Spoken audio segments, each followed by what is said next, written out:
Selamat datang di Lembaga Pendidikan Brilliant Course Official. Alhamdulillah pada hari ini kedatangan tamu spesial dari Ngabang.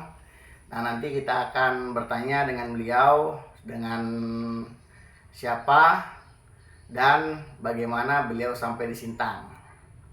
Alhamdulillah beliau di sini sudah bertahan sekitar 7 bulanan di Sintang. Nah, nanti kita akan tanya-tanya kepada beliau terkait dari Ngabang ke Sintang. Oke, kita langsung saja menuju kepada beliau.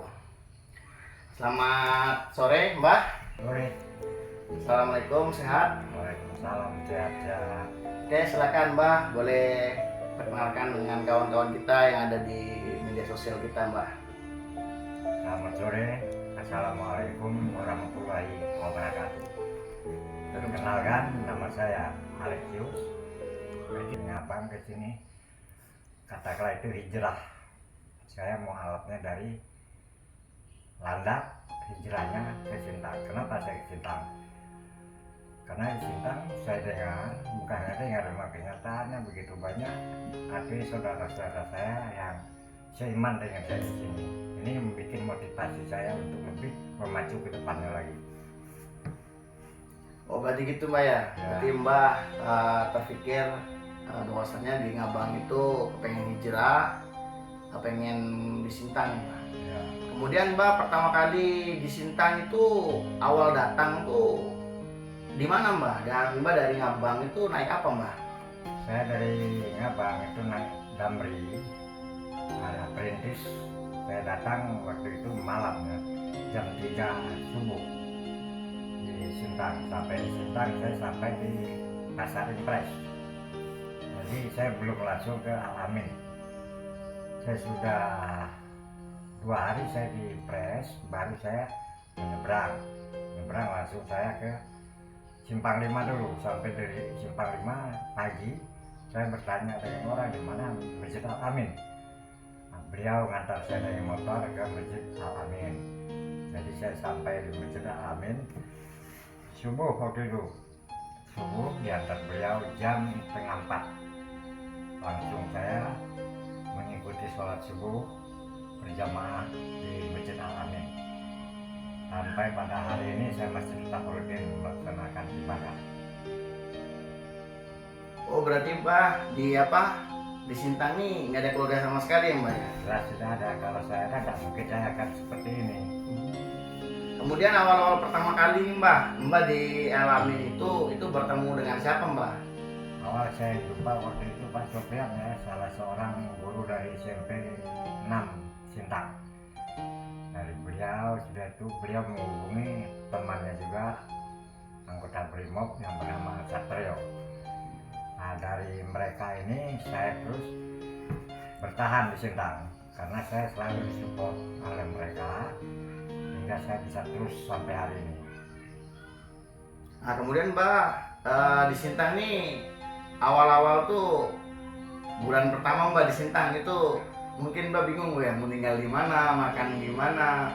Jelas. Itu bisa cerita nggak Mbah bagaimana Mbah ceritanya? Jelas, saya memang jelas saya bingung karena saya tidak ada yang kenal, saya tidak punya saudara, tidak punya siapa-siapa. Jadi memang sementara saya waktu itu bertahan di Al-Amin.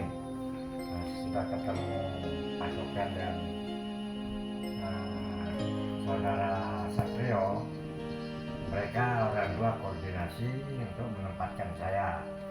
Begitu ada ketentuan mereka sendiri hasil mufakat, akhirnya membawa saya ke PAL 10 salah 1 bulanan lah. Nah, itu pindah lagi PAL 7 ada tempat kosan yaitu di Tanjung Puri ya? bukan Tanjung Puri, di Iya, Hak saya 2. Itu Tanjung Puri RC 2 Mbah. Ya sekarang Kelurahan Tanjung Puri RC 2. Hak saya 2 1 bulan. 1 bulan Mbah ya? Karena di situ ya kewalan juga masalah dana untuk pembayarannya. Akhirnya entah bagaimana Mas Sofian menemukan rumah kediaman yang hanya diberikan kepada anaknya, tapi anaknya nyatanya dia juga mendiam di rumah yang saya diam sekarang ini. Berarti Mbah di Sintang nih selama ini dibantu dengan Bang Wiko ya atau Bang Satrio ya, dengan Pak Sufyan juga ya. Itulah. Oh ada lagi yang bantu lagi Mbak ya, Pak Akbar ya. Pak Akbar tuh suka bantu Mbak juga ya Pak Akbar ya. Cuma beliau sibuk ke Ngabang biasanya Mbak ya. Ya. Karena isinya orang Abang ya Mbak. Nah terus Mbak di Sintang nih untuk hari-hari gimana Mbak? Saya Apakah makan itu langsung dari langit apa tiba-tiba ada makanan atau gimana Mbak? saya ingin kerja, maunya kerja, tapi ya karena kondisi umur, faktor umur juga kondisi saya, akhirnya apa rencana saya, keinginan saya itu ya nampaknya mungkin nggak sesuai lah ya, nggak sesuai karena faktor umur dan tenaga. Lagi pula saya punya penyakit asma dan asam urat. Jadi selama ini kalau makan ya istilahnya kayak model ketergantungan. Berarti Mbak obat nih harus ada ya Mbak ya? Ya obat harus ada. Berarti tuh biaya makan, biaya obat tuh apakah Mbak minta sama Allah atau gimana Mbak? Saya selalu berdoa ya. Gimana Mbak? Berdoa memang segala sesuatunya kita harus mohon meminta pada Allah pertolongannya. Karena semua tanpa uluran tangan Allah tidak akan mungkin. Apapun sekaya apapun manusia itu tidak. Karena rezeki itu semua memang Allah yang datangkan. Memang sudah diatur oleh Allah. Jadi walaupun istilahnya ya kadang ada, kadang tidak kan. Namun ya saya tetap bagaimana pada pendirian saya sendiri lah kan. Jadi saya nggak terlalu mikir yang aneh-aneh. Waktunya pulang saya waktu istirahat, waktu saya alamin walaupun saya berjalan. Dengar-dengar nih Mbak sebelum masuk Islam Mbak ya, ini sebagai orang yang berkecukupan ya Mbak ya? Ya kalau masalah itu saya kira saya tidak perlu lagi menyebut. Saya lagi apa yang saya miliki semua itu dunia, bukan bukan istilah yang bekal saya nanti. Tujuan saya sekarang bukan memikir ke dunia tapi akhiratnya, artinya saya harus mencari bekal untuk hidup itu nanti untuk saya mati nanti. Karena kalau seseorang tanpa bekal nantinya, maksud saya ya harus paham lah namanya bekal. Artinya amal kita, ibadah kita itu bagaimana, itu bekal yang dimaksud itu untuk mengimbangi apakah perbuatan kita itu nanti selama ini yang bagus. Karena setiap hidup itu pasti akan mati, dan mati kita nanti di akhirat kita mempunyai tanggung jawab. Artinya kehidupan selama di dunia itu harus kita bertanggung jawabkan. Ya, tentunya melalui mekanis yang bagaimana saya pun tidak paham. Tapi yang namanya mati, hidup pasti mati pasti nantinya kita pasti ada suatu pertanyaan. Di balasannya Mbak ya gitu Mbak ya? Pertanyaan nanti di alam kubur kan. Siang, entah malam, entah pagi kita mati itu pasti ada pertanyaan yang artinya berkisar dari awal hidup kita, dari awal kita di dunia, apa yang kita lakukan, apa yang kita perbuat, bagaimana amal kita, bagaimana tingkah laku kita, bagaimana istilahnya akhlak kita, terus iman kita, kepercayaan kita, itu merupakan penilaian di mata Allah melalui malaikat-malaikat. Nah ini Mbak ya, Mbak ini kan yang dulu awalnya nih kan pernah kita koordinasi Mbak ngobrol ya. Jadi Mbak ini ibaratkan kawan-kawan, beliau ini dulu kalau namanya megang uang tuh miliaran kawan-kawan. Nah cuma ketika beliau sudah hijrah, nah sekarang ya harta itu udah nggak bisa diambil lagi karena ya beliau sudah intinya sudah berpisah dengan keluarga ya Mbak ya. Itu Mbak gimana? Apakah Mbak menyesali kah atau gimana tuh Mbak? Ada sempat rasa keraguan atau gimana Mbak? Ya sebenarnya banyak keraguan saya, banyak keraguan. Yang artinya awal-awal saya hidup tidak pernah seperti begini ya. Saya harus ke sana kemari, seolah saya nggak punya tujuan. Memang kalau pikir-pikir awalnya cukup menyakitkan semua, cukup. Ya mungkin saya juga hampir putus asa, Hampir-hampir saya kembali lagi, hijrah lagi kembali ke rumah tempat saya sendiri, yaitu gereja. Karena saya seorang Nasrani awalnya, dilahirkan juga dari seorang rahim, ibu Nasrani, ayah Nasrani. Jadi boleh dibilang dari bayi kecil, membesar, remaja, dewasa, baru saya ketemu jodoh yang sama-sama dari Nasrani juga, sama-sama satu gereja Kristen Protestan. Yang menjadi pertanyaan untuk saya sendiri, karena saya bertanya dalam diri sendiri, kenapa Allah itu memberikan hidayah pada saya sesudah saya tua, Umur 62 ya Mbak ya? 63 tahun. Oh 63, subhanallah. Kawan-kawan, Allah Saat ini ya. umur saya sudah jalan 71. Boleh dibilang ya barulah saya tuh istilahnya menjadi seorang mualaf, jadi belum begitu memahami sisi Al-Quran apalagi hadis. Namun kuncinya saya tetap melaksanakan sholat yang merupakan kewajiban sebagai seorang muslim 5 waktu, entah itu di masjid, entah itu di surau, bahkan kadang saya sendiri di kamar. Kalau saya sempat ke surau tidak sempat ke kamar. Itu Mbak jarak dari rumah yang Mbak tinggalin nih, ya kan? Ada donatur yang alhamdulillah kawan-kawan, rumah tersebut dari Padang Anggur kan. Nah ini ditinggalin oleh Mbak Alex. Nah beliau kadang diantar oleh kadang Pak Akbar, kadang Pak Sopyan gitu kan. Kemudian kadang beliau jalan kaki gitu kan. Nah alhamdulillah beliau di sini udah hampir 2 bulan ya Mbak ya? Ya. Hampir 2 bulanan ya. Nah berarti jarak dari rumah ini ke Alan itu berapa ratus meter Pak? Kalau setahu saya, informasi saya tanyalah dengan orang-orang yang ada, itu berkisar sampai 4,5 kilo. Saya sering jalan kaki dari pantai. Exciting kawan-kawan, 4 kilo jalan kaki. Subuh, Pulang pergi berarti 8 kilo berarti. Waduh. selesai sholat subuh saya pulang jalan kaki. Kadang menjelang maghrib saya jalan. Nah, saya tidak mau istilahnya harus digojek juga, karena saya ingin penyembuhan, pemulihan asam urat yang saya rasakan selama ini di kaki sebelah kanan. Ya mungkin dengan adanya jalan ini saya anggap merupakan suatu olahraga, artinya untuk penyembuhan.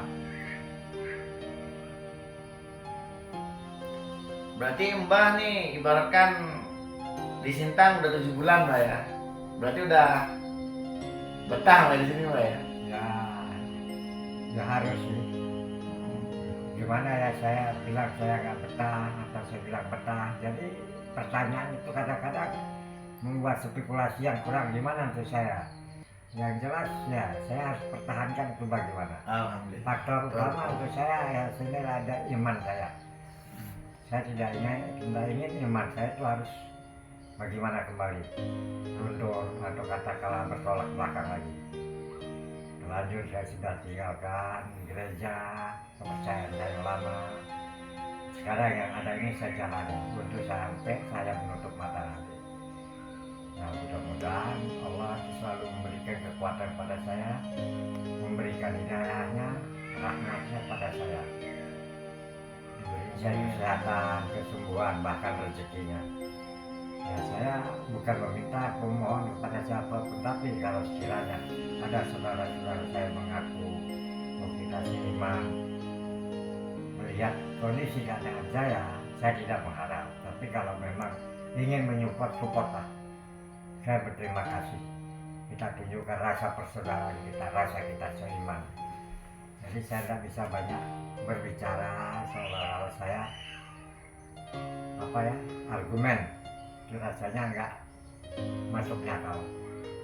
Karena dengan keadaan dan kondisi saya yang sekarang ya inilah adanya. Inilah ya saya tempat di bangku, inilah yang saya duduk di rumah ini. Ini pengakuan jujur dari saya. Ya mudah-mudahan nanti kelanjutannya akan tetap terus bertahan. Amin, amin. Mohon doanya kawan-kawan ya. Saya mohon doa dan kalau perlu untuk melanjutkan korban ini saya minta artinya tolonglah rekan-rekan sahabat, bapak ibu yang merasa prihatin dengan keadaan saya, merasa saya iman. Sama-sama saya tolong semua untuk kemajuan konten ini.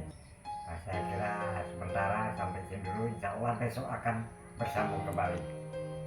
Oke. Berarti Mbah ibaratkan sudah menjelaskan dari awal sampai akhir ya kawan-kawan ya. Jadi itulah perkenalan dengan Mbak Alex ya. Beliau di sini adalah asli orang Jawa.